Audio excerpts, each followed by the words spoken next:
is going on, guys? So I wanted to just kind of hop on here and go over the two trades that I alerted in the group today and kind of show you guys my mindset. So both trades ended up being slightly in the red. The first one was basically break even, and the second one was basically break even, and the first one was slightly in the red, about 2%. So I want to show you guys kind of my mindset and what I was looking at. So both trades were on AVGO.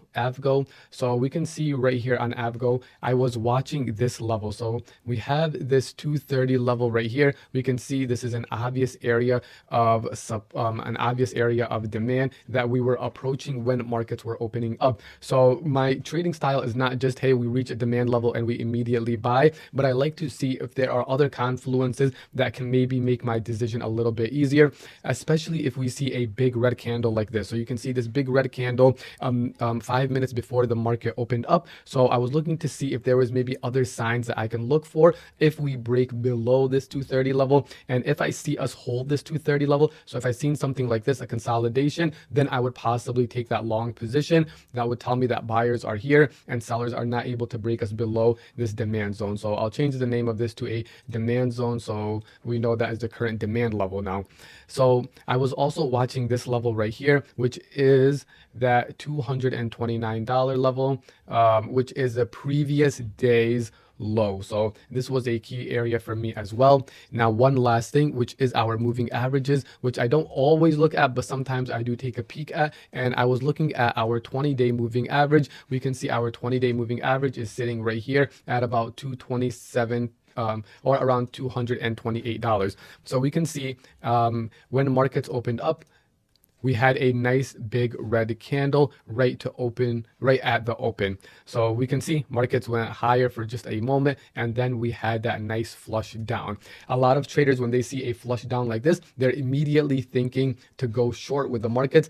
But I had two mindsets. Either A, I was thinking possibly short, but if we retest that level, so if we retest this old demand zone, and then we can short like that, which looking back would have probably been the best trade to take, but I was thinking about the long trade possibly, which is we have this level right here, which is our 226.85 level. So we have this 226.85 level. We can see this was a old level of supply over there, which became a mini level of demand, and that is the level that we approached. And we also have that 20-day moving average sitting there. So I seen this as a potential area for a reversal. Whenever you see a stock immediately just flush like that, a lot of times buyers step in right away afterwards. So I took a long position as soon as I seen that flush down, and for a moment this thing was working out. You can see this move went higher, and once we retested this level, once we went back into this old demand zone, that should have been my indication to take profits.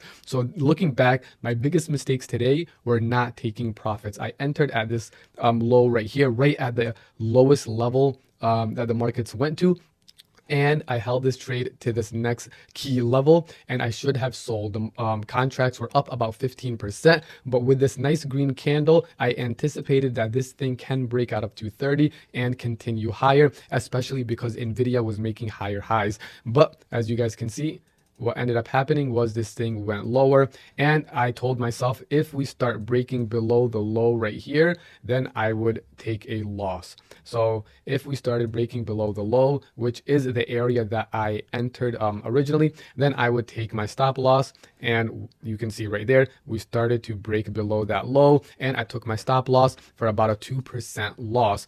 Now, that's fine. We took that small loss. I was looking to re-enter this trade. So don't be hasty. We look at the next key levels and see where our next potential trade could be at. And for me, it was possibly this 224 zone, which I seen as a much higher chance to hold.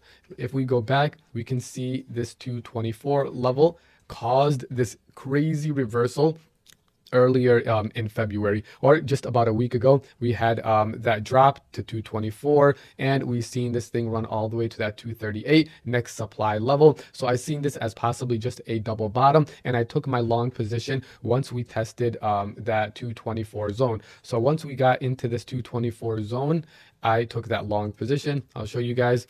So right about right here, when we started testing that 224, 225 zone, I took this long position. Now, I was just caught in a world of consolidation. This thing went higher, this thing went lower, and as you guys can see, I eventually just ended up selling about right here. So I bought about right here around 9:50, and you can see it was about an hour of me holding this trade, and I told myself, hey, this thing is too long, I can't keep holding this anymore.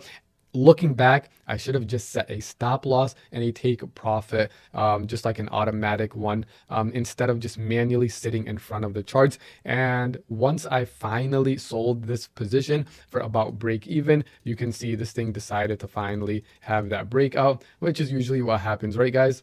So looking back at my trades for today, I would say my entries were great, and my exits in terms of stop loss, in terms of break even, could have probably been improved a little bit. So on my first trade, when I took this long position right here on AVGO, I should have probably been taking profits as we were testing the next level of supply. And then when I entered this long position right here at the 224 level, I should have been having a stop loss only if we broke below this level. So only if we broke below the level of demand, that should have been the only area where I sell. I should not have been taking a break even stop loss. I should have been trusting the risk and taking that trade and having a better risk to reward. I shouldn't be taking break even trades just so I don't lose money. Sometimes that's good, but sometimes you want to have that risk so you can potentially make more money. And another thing also is